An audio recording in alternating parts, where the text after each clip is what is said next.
ever been to a museum? Come with me as we tour the Museum of African Arts, right here in the city of Yenagoa, Bayelsa State. This museum was established by the Azaki Museum in 2013.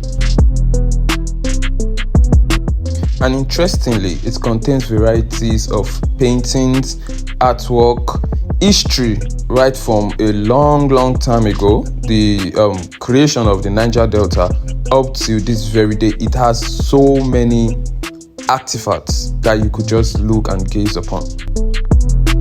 One thing I can say about this museum is how it resonates the essence of the Niger Delta.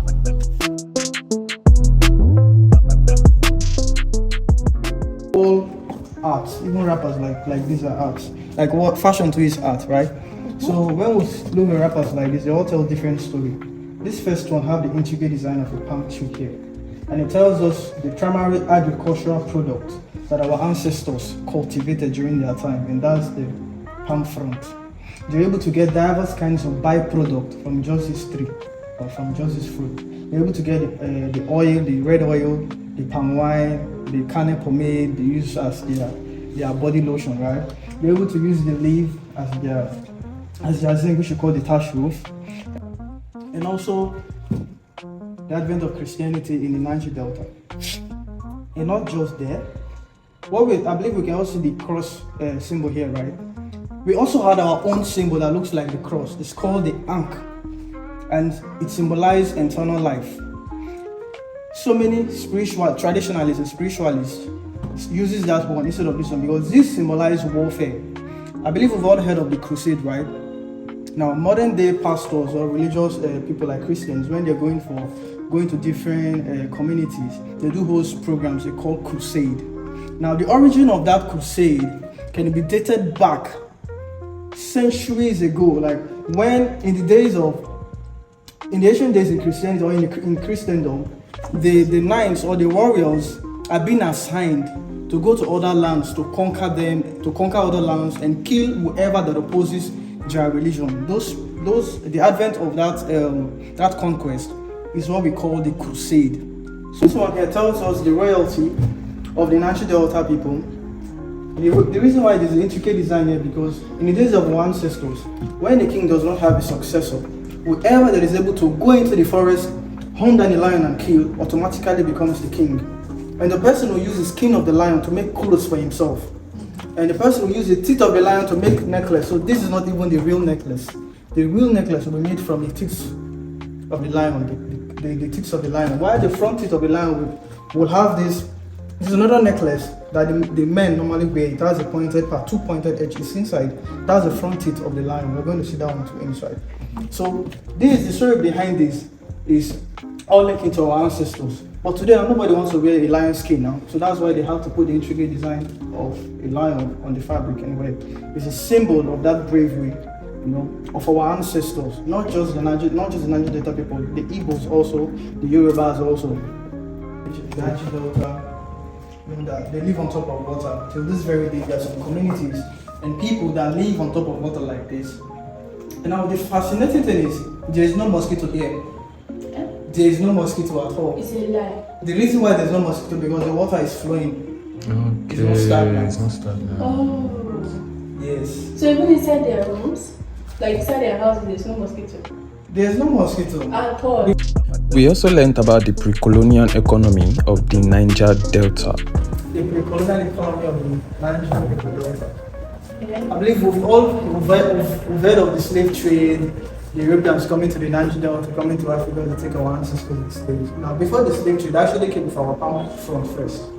But after the Industrial Revolution, which shifted the manual mode of production to the usage of machines, 90% of them were castrated to rid them of their manliness, so they will not reproduce. So most of the women were now enforced into the Arab culture, so they lost their own native identity or African identity. Sold into slavery and was bought by an Ijaw family, a wealthy Ijaw family.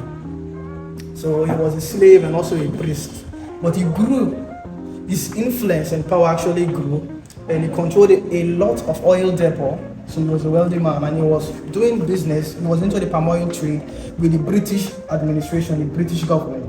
So at some point, they commanded him to sell the entire region to them, but he refused to sell because he wants to be in the business with the British government. But the British government wants to eliminate him. They want to be in control of the entire region. He refused. There were so many stories to be told. The artifacts, the boats, the fishing, which is a major occupation of the Niger Delta. But above all this were stories of men, gallant men who stood their ground and fought for the growth of the Niger Delta. His name is Isaac Jasper Dakaboro from Rivers State. I believe he's supposed to know this man. So, unlike the militants, who armed themselves with ammunition and weapons to fight against the federal government, he also did that. He was one of the brightest in his school. He was a president, SUG president in Sky University, who decided to fight for the Niger Delta people because of the uneven allocation of resources. The federal government coming to the Niger Delta, rigging our oil and using most of the revenue to develop other parts of the country. So he decided to also fight against the federal government.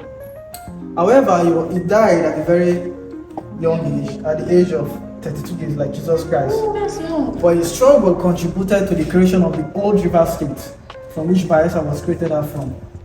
So today, because in honor of what he stood for giving his life, he gave his life for the German, for the Joe people.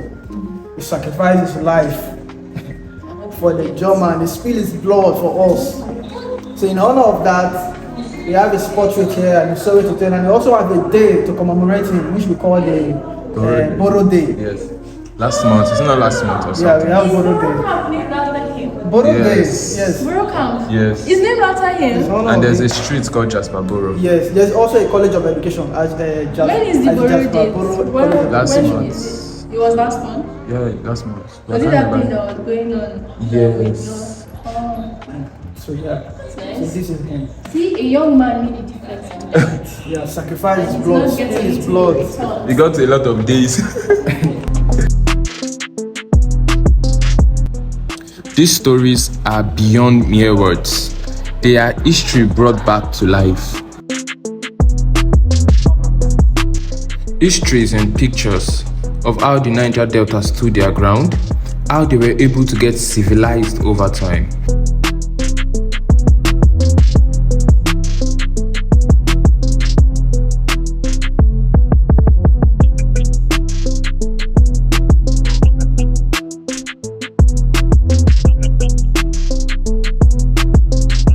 And in this history was preservation, not just the stories, but even clothings, artifacts that were kept from then, the days of old, till this very day, and they are still actively preserved. That is just beyond my wildest dreams.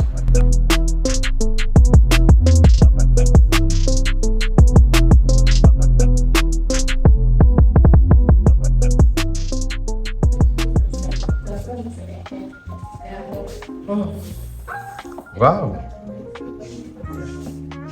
So this part of the museum is for sightseeing. Come in, guys. This part of the museum is for sightseeing. It's Get a ready to see collection yourself on YouTube. of diverse kinds of art donated to the museum by different artists in Niger Delta University, Turkey University, different parts of Nigeria.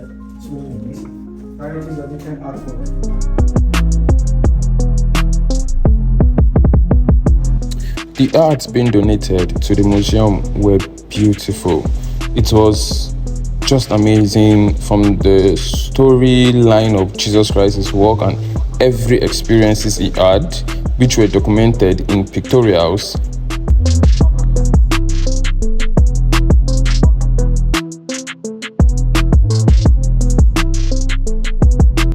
To images molded, all preserved in unimaginable ways.